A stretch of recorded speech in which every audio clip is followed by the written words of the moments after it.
Well, I was born in Nicaragua and I grew up in Costa Rica, and already you can think that these are the two great meccas of classical music. So in many cases, I'm very proud of the fact that I am almost a poster boy that classical music and great music can really touch you, regardless of your personal background. I was very fortunate in my own life that I grew up in Nicaragua in a time in the 70s in Central America that it was pretty unstable politically. And after the Civil War, my family and I were forced to move next door to Costa Rica, which is an oasis of tranquility and peace. And it was there that I started my musical training. They had a youth orchestra program there that my parents signed me up. And in my household, my dad liked mariachi music, and my mom liked Julio Iglesias. And I don't think you can get farther than that from Bach and Beethoven and Stravinsky. But they love music. And moving to Costa Rica in a new country, basically like most parents will relate to this, they wanted to keep the kids out of trouble. So they signed me up for the symphony. My dad always thought that I had a good ear for music in his empirical way. So he signed me up for the symphony and something to do in the afternoon and hopefully stay out of trouble. And like most kids, this was a hobby, after school hobby. I started in the back of the orchestra as a percussionist. I always say that I had 2 sticks in the back, now I have 1 stick in the front. I missed playing terribly. Camaraderie of playing in an ensemble. Conducting can be very lonely sometimes. But like most kids, I mean, this was a after-school activity, and that hobby eventually became a full-blown passion. Came to school in the United States at Baylor University in Texas. They gave me a full scholarship. And my junior year, I took my mandatory conducting class that we all have to take, piano and composition and conducting, which I really did not want to take. I couldn't care less about it, but it was mandatory. I was very happy in the back making fun of conductors. And at the end of the semester, Michael Haycock, who was the conducting teacher, came to me and said, you know what, you could be good at this. So I was, I guess, smart enough to follow his advice. So I pursued my master's in conducting and percussion. I was not ready to give up my drums yet, at Northwestern University in Chicago. And then I finished my degrees there, went back to Costa Rica to start a career, hopefully getting to conduct. I mean, how do you practice conducting? Your instrument is this dragon with 100 heads. But you start at the bottom, and then I got a great stroke of luck. I got great luck that I got to go to Venezuela way before nobody knew about El Sistema in the 90s to do a conducting course. And I did a conducting course, and Jose Antonio Abreu, the founder of El Sistema, happened to be there.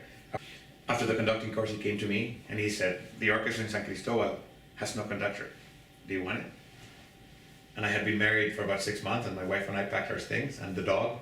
We moved to Venezuela and we lived there for 3 years.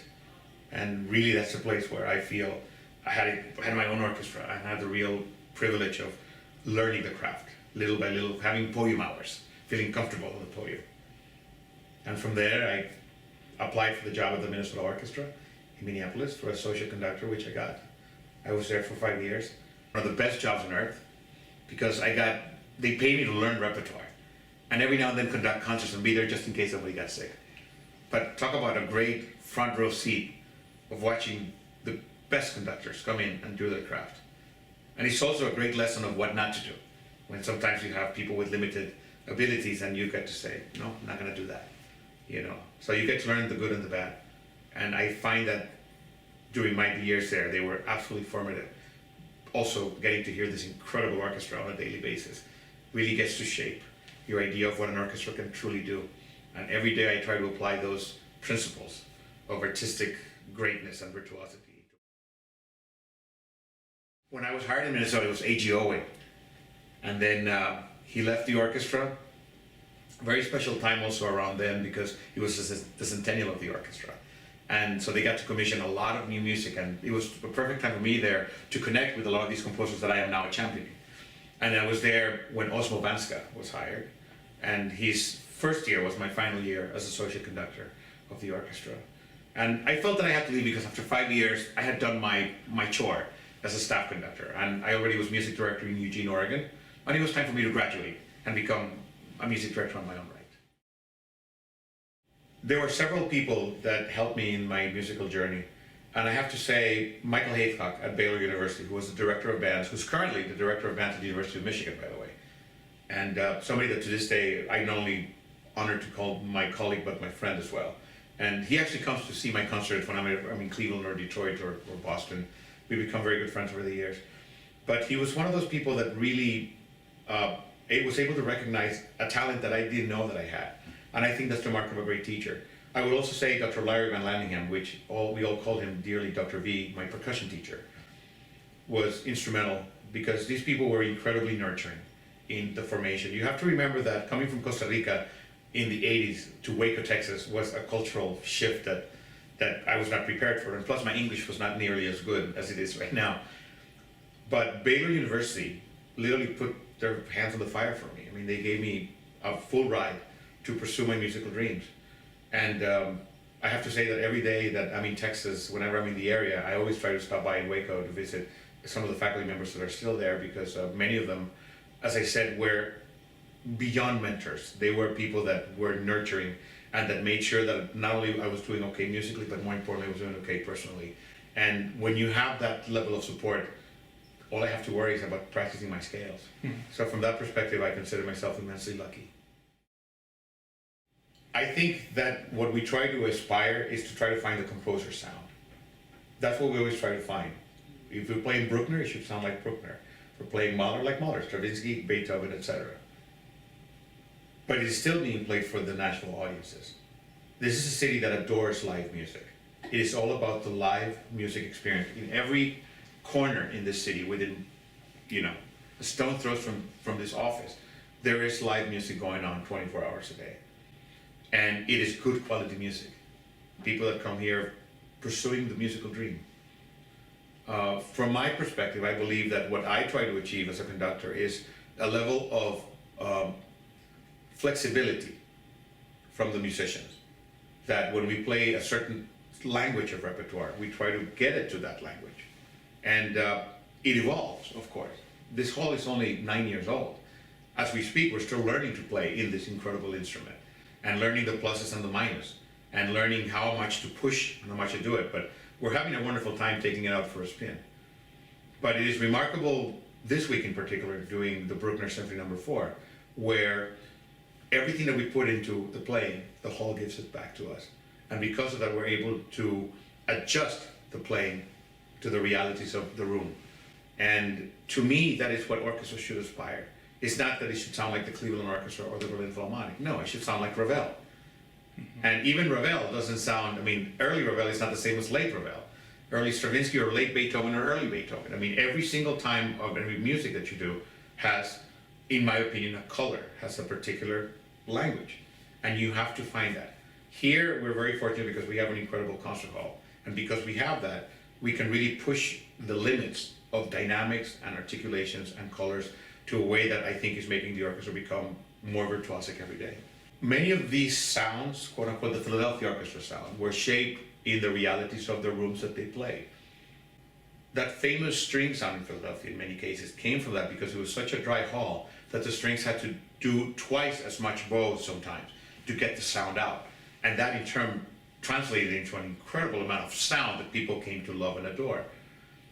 And then you put that, for example, next to Boston Symphony and Symphony Hall, where you don't need to do that, or Severance Hall in Cleveland, which are halls like the Nashville Symphony Center, halls that give you so much back that in most of the places it will take 3 bows to get it out. In good hall, it might take you 1 bow. So over years, over decades of going through the repertoire, that establishes traditions in many cases.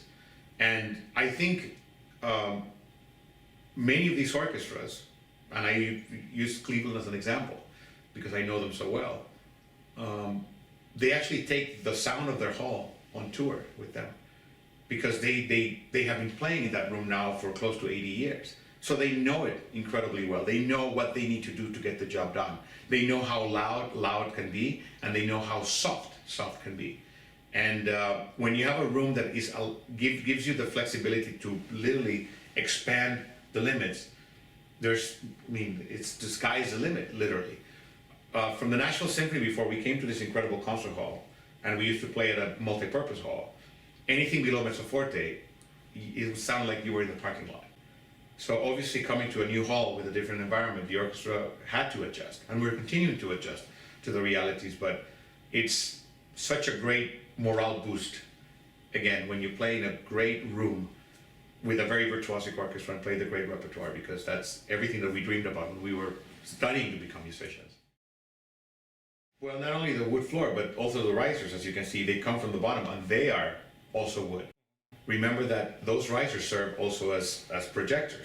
So instead of having the normal risers where they're hollow, there are places where the sound can go. Here, the sound has nowhere to go but out. And that makes a huge difference. Plus, because the risers you can manage the height of them with hydraulics. You can go very, very high or very, very low. You get to really present the orchestra in a way that every single person in the audience can see the players. And any acoustician will tell you, you can see it, you can hear it. It's such a great hall that anything that is amplified is overkill. This is a hall that was designed for live acoustic music. So it's much, much better now than it was when the hall opened. But I do know that in the first couple of years before my appointment here, Pops concerts were a problem because the room did not need amplification. But when you do some of the Pops, shows, they come with amplification, and at times it was too boomy.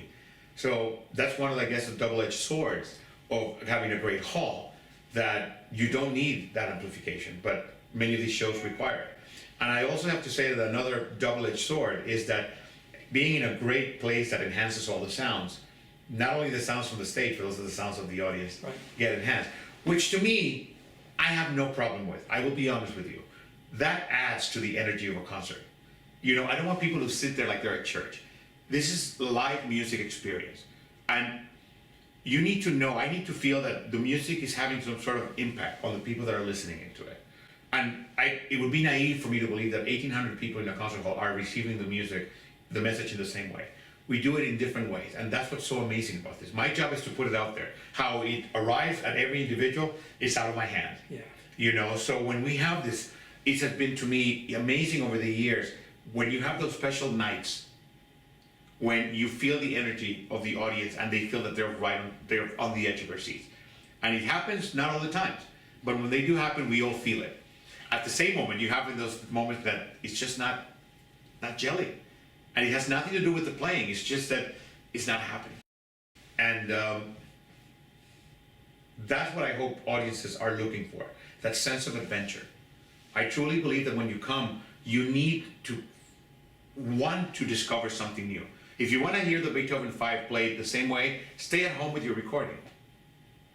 Hopefully I'm going to present in a way that maybe you've never heard of, and maybe it might present things that will showcase aspects of the piece that you were not even familiar with. Plus, this week is an example.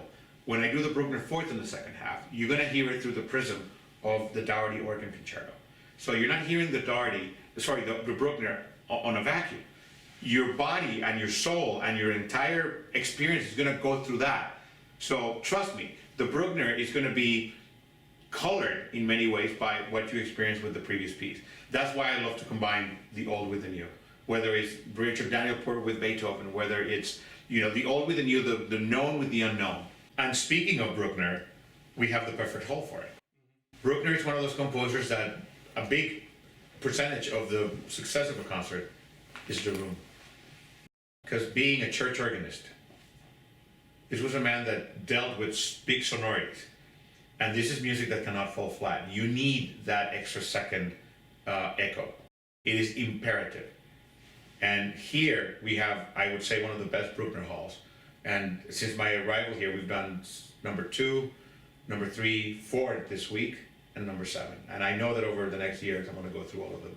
I had the privilege of working very closely with Stanislav Skoroshevsky in Minnesota, who is perhaps the greatest Brucknerian alive right now. And I'm very proud of the fact that I learned all my Bruckners with him. He has 2 weeks in Minnesota every year, and the orchestra welcomes him every time.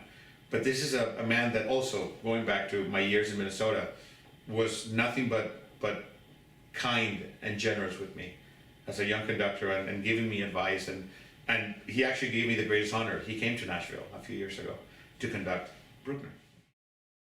I'm here 14 weeks, but this is my home.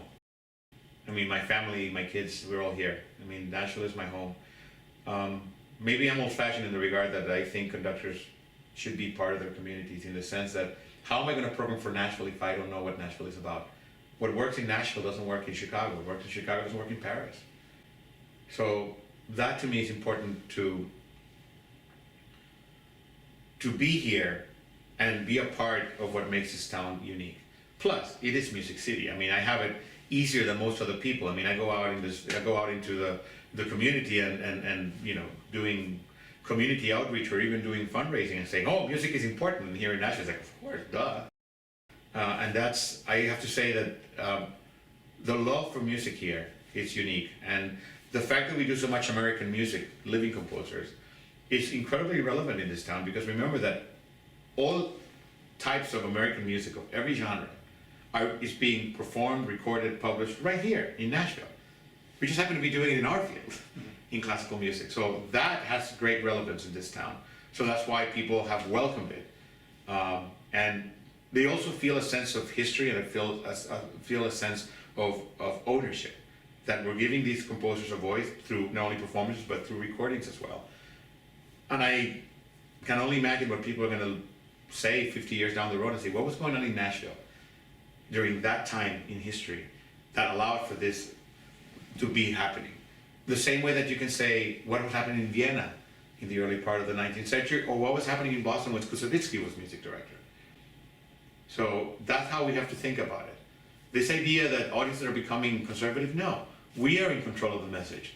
It is our duty to educate and to push the boundaries and to manage the taste of the audience. I find it a crime not to program repertoire just because I don't like it. I mean, that's what guest conductors are for. I bring guest conductors to complement and do the stuff that I'm not interested in. You know, there's plenty of repertoire that, you know what, I can do without, but I'd rather bring somebody who's going to do an honest case for it, and vice versa. That's how you do this. There's 14 altogether, but I do 10 of them. I do 10 of them outside of that. I do galas and I do education concerts, many other things. But because I do believe it's absolutely imperative for orchestras to bring guest conductors. It's imperative.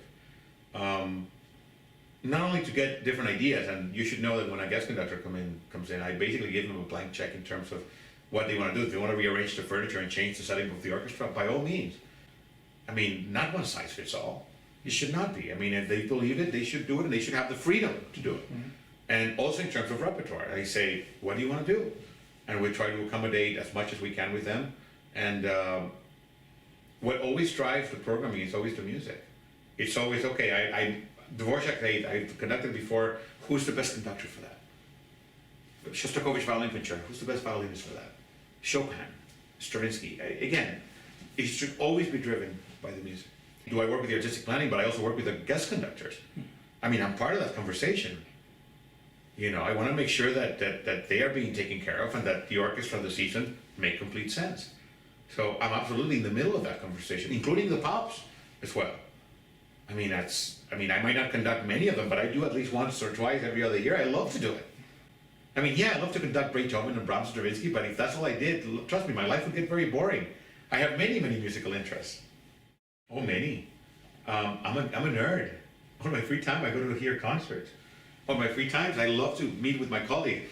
I do have to say, last January, I was fortunate enough to be in Houston at the Grand Opera conducting Modern Butterfly at the same time that Robert Spano was conducting Magic Flute there. So we were there in the same city for 6 weeks, in the same zip code. And I had known Robert from Minnesota, where I covered for him a few times. But now to have the opportunity to hang out with him as a colleague, we got to spend a lot of time together. And that to me was very special because, again, conductors, we travel so much. We normally run into each other at airports. I also have to say, Marius Jansons is one of my idols musically. He's somebody that I've come to admire because, as a conductor, it seems that there's nothing he can't do. Remember, I mean, all of us have our strengths and our weaknesses. I mean, there's repertoire that we do incredibly well, there's other repertoire that we do okay, but that's normal. I mean, that's what you expect from a human being. I mean, we have strengths and weaknesses, and as a music director, you have to do everything. But in my many years of watching and following Marius, everything I've seen him do, it's always remarkable. There's always so much duty to the music. There's always so much devotion to the composer. Michael Daugherty, we were talking about it. He said that he did 2 of his pieces when he was in Pittsburgh. And I said, Maurice Janssen? He said, yeah, and not only did he do an incredible job, that guy came prepared to that first rehearsal and he knew the piece better than I did, he said. That's a composer. So again, I mean, that's the type of devotion to music and love to music that I try to copy every single day. And he's one of those musical anomalies, it seems like, that he's adept at every language of music that gets thrown at him. And I think it goes to the love of the music. I mean, he loves it so deeply and respects it so deeply that nothing is routine. And as I said, as somebody I consider myself a young conductor, it's something that I hope once I reach my 70s and my 80s to have that same love and that same devotion for the music, because that I think is going to be what's going to keep our art form vibrant and alive. Whoever I happen to be conducting at the time is my favorite composer, and there's a simple reason that people might not understand why. When you start programming a season, you literally begin with the universe. And in a place like Nashville, with an orchestra as amazing as this one, where there's nothing they can't do. I literally can program anything that is in my dream, and I have an institution that supports my artistic vision. So if I want to program whatever is in my crazy mind, they will go along with it. But then reality sink in. Not only financial, but logistically and scheduling. I mean, there are so many things that make a season come together. So by the time that you start with 100 pieces and you put it into a 14-week season, you do know that whatever that piece made it to that program, it went through such a huge elimination process that I promise you that at that moment, that piece will be my favorite piece in the face of this earth. And because of that, there are so many pieces that fall off, you know, the wagon, and you say, next year, for sure. And then something else happens. And then, but next year! I have been dreaming of making concert opera performances in Nashville with the symphony, part of our season. Not every year, but at least every other year. But there's many other factors that need to come into play, that will come into play. I mean, we will make it happen, that's a reality. The question is, we want to make it work appropriately. There are other pieces, and I want to be specific, but there are other pieces, for example, that I say, I want to do the Elgar Cello Concerto with this person. And until that person becomes available, I'm not going to do it with anybody else. And I have specific pieces like the Shostakovich First Violin Concerto, or I have the Alban Violin Concerto. I mean, I have it with somebody in mind. And if that person, until that person becomes available in the schedule that we can provide, I'd rather wait. One of the perks of owning your hall, we own this hall, is that we control the schedule. We don't have to wait for a rental space to give it to us. So because of that, we have the ability to accommodate to the soloist schedule. So if there's somebody that we really want, we just move things around, it's not a problem. So that is a benefit that very, very, very, very few artistic organizations have in the world. And that's something that we definitely cherish, because it has allowed us to bring incredible artists here. And if you look at our season, especially the last few seasons, most of the soloists and guest artists that we have are returns. People come here and they're so blown away by the orchestra, the audience, the city, the hall, that I'm honored to say that we have no problem convincing them to come back. Listen, every time, nothing gives me more pleasure when I have a guest artist than after a show.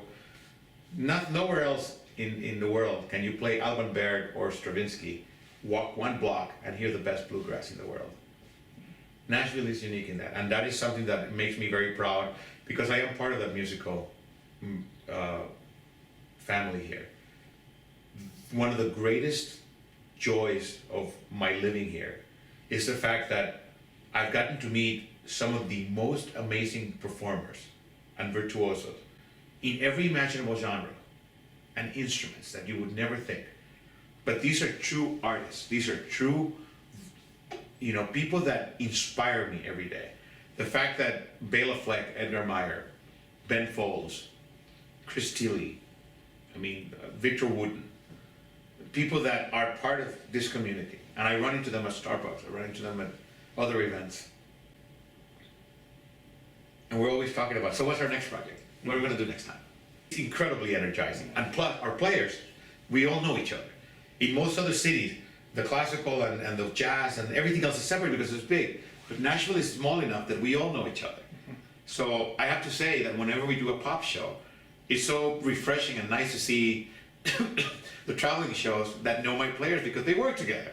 They run into each other at the studios around town. So there's a great sense of camaraderie that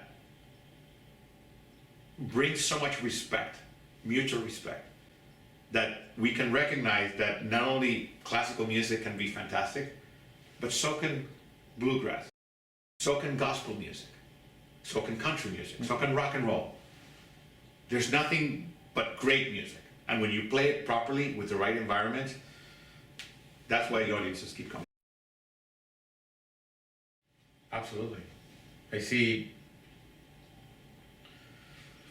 see audiences at places where I go to, in Europe especially, in some of the central parts of Germany and stuff, you see some of the older audiences. I mean, that's what people connect classical music with.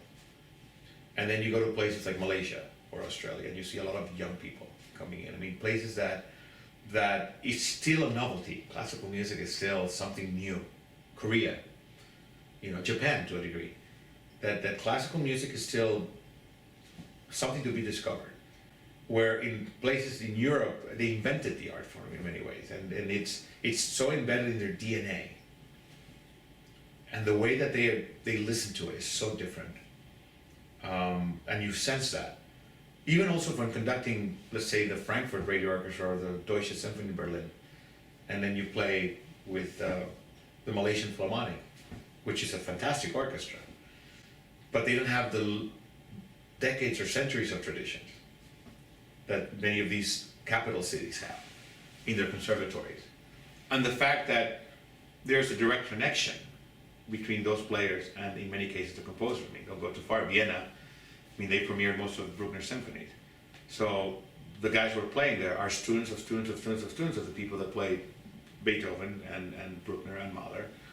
So there is an oral tradition that on this side of the world or in Asia, we're getting as a second or third, tier. That's why the education is so important. I mean, the conservatories, when you have a kid from Japan who studies at Curtis, they're learning those traditions, or you have a Japanese kid or a Chinese kid who's starting in Vienna. So, and then they go back to China, they bring some of that. But when you are in those capitals, and you think again of the Central European, Vienna, Frankfurt, Munich, Berlin, Paris, London. I mean, there's so much history there that sometimes I don't like to think about it because then the responsibility becomes, more poignant. They understand, not understand, but they have an understanding, and they have the way that they view music and art is very, very different. Because again, they can claim the invention of it. And there's nothing more remarkable when you go to Vienna or to Munich and there's a different opera every night. And it's packed, and people come in and they sit, or they sit through a Bruckner symphony, and it's the devotion that is in there is something that I hope never gets lost.